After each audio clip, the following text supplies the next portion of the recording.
Hi, love bugs. I have a very special book today, and I might get very emotional reading it to you. In fact, I'm starting to get emotional now as I prepare to read it to you, and I don't know why.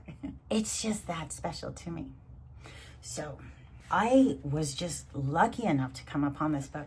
There used to be this company, I think it was called ABC Trading Company, and it just had it was almost the 1990s and the early 2000s version of, it was just an online company that had items that you could purchase, right? Toys, household goods, you name it, you could buy it on there. And I did. I bought a bunch of stuff and it was shipped to the house. Well, with the purchase came 3 books. When I read this book, I think we ordered it in 2001. Wait, let me start over. So when we first moved here into this home 25 years ago, and with the purchase of X amount of dollars, you would get a gift. And since it was Christmas time, they gave you an option of getting a toy or a book, and I chose book because I just love books. So they sent 3 free books with the purchase of over X amount of dollars. And I had never read these 3 books before. And I actually, the first year I didn't read this book. I continued with The Night Before Christmas and Rudolph the Red-Nosed Reindeer as the books that I read on Christmas Eve. And the very next year, I was up to 3 books a night. And so we decided to read this one, The Tale of 3 Trees is what it's called. It instantly became my absolute favorite. And I was lucky enough to be able to read it every single year in my classroom. And it's a beautiful, beautiful book that I am so excited to share. And it was one that I loved and I enjoyed reading to the kids in my class.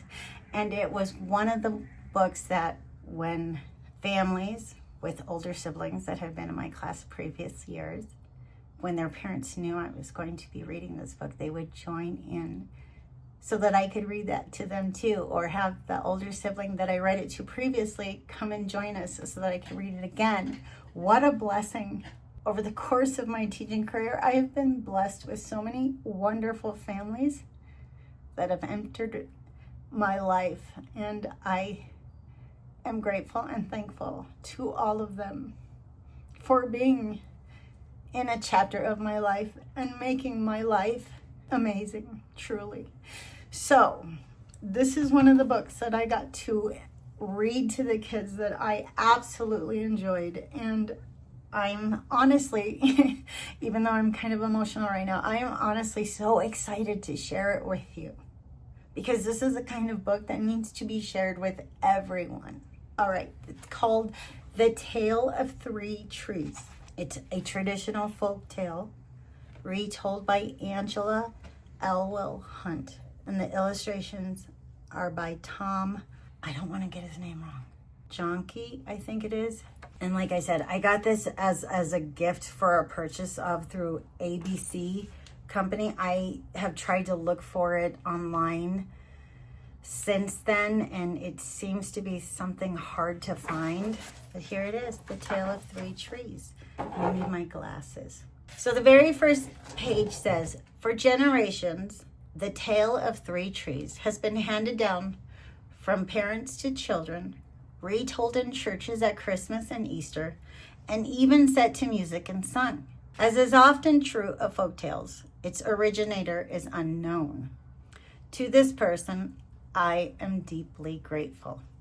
Angela Elwell Hunt. Well, I have to say that I absolutely agree with that statement. I, too, am deeply grateful that I have heard this story and am now sharing it with you. Once upon a mountaintop, 3 little trees stood and dreamed of what they wanted to become when they grew up. Mushrooms. What a gorgeous forest. Look at those trees. The first little tree looked up at the stars twinkling like diamonds above him.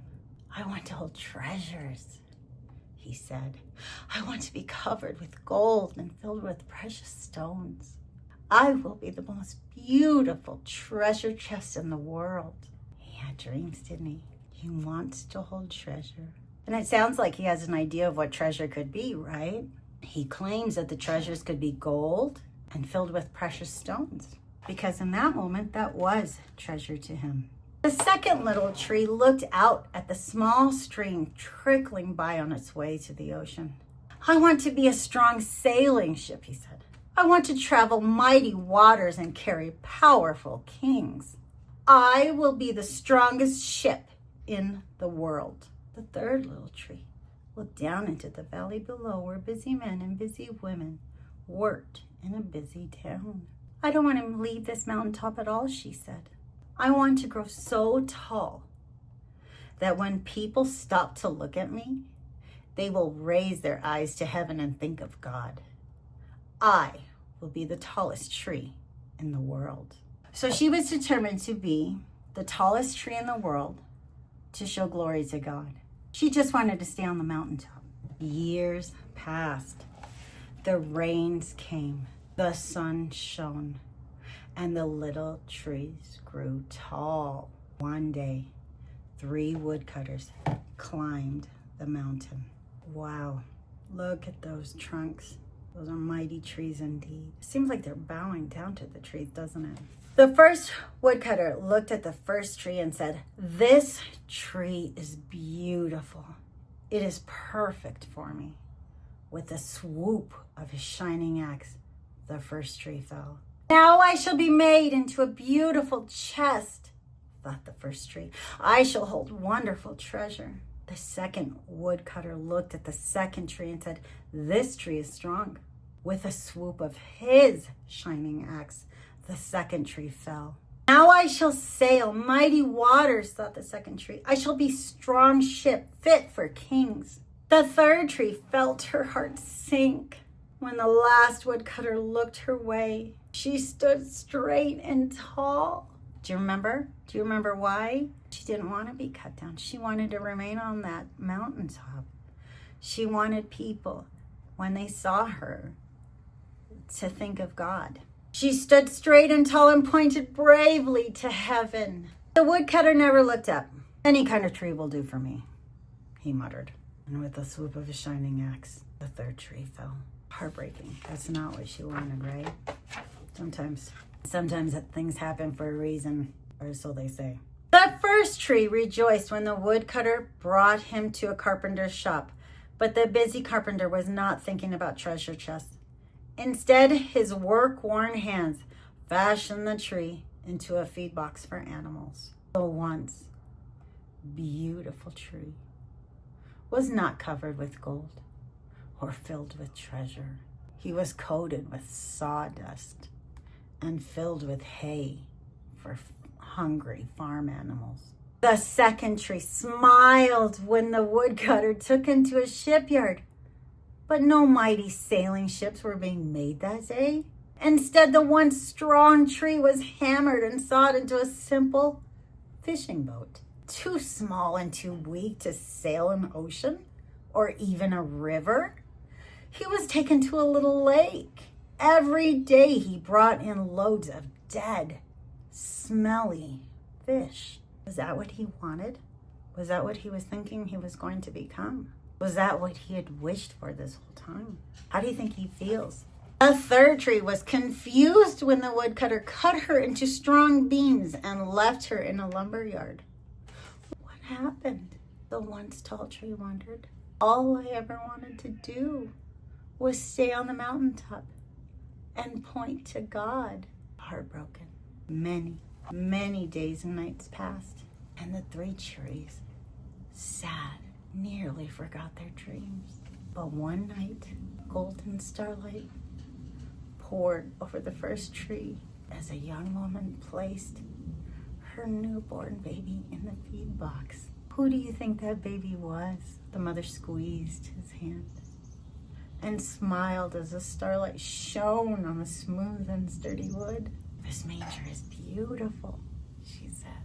And suddenly, the first tree knew he was holding the greatest treasure in the world.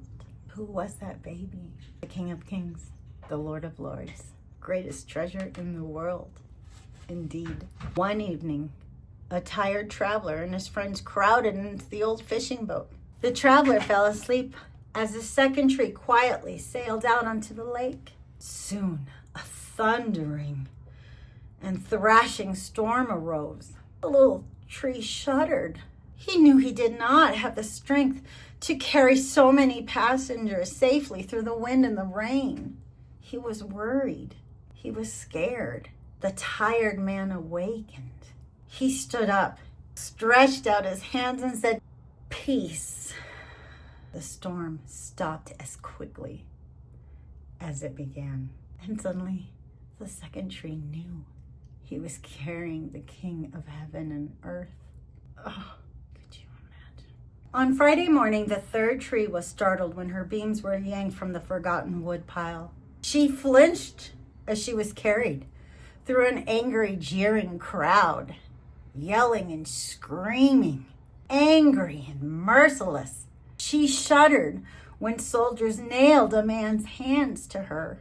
This is never what she wanted. She felt ugly and harsh and cried. But on Sunday morning, when the sun rose again and the earth trembled with joy beneath her, the third tree knew that God's love had changed everything. It had made the first tree beautiful. It had made the second tree strong. And every time people thought of the third tree, they would think of God. How magnificent is that? So their dreams were fulfilled. Their dreams did come true. Maybe not necessarily in the way that they had planned and had hoped for, but they did come true. That was better than being the tallest tree in the world. I really hope that you enjoyed this book. I enjoyed reading it to you, and I hope you share it with as many people as you want to know God's glory. All right, loved ones, remember who you are, where you come from, and that you are loved wholly and unconditionally. That means all of you, no matter what. Merry Christmas, and take care.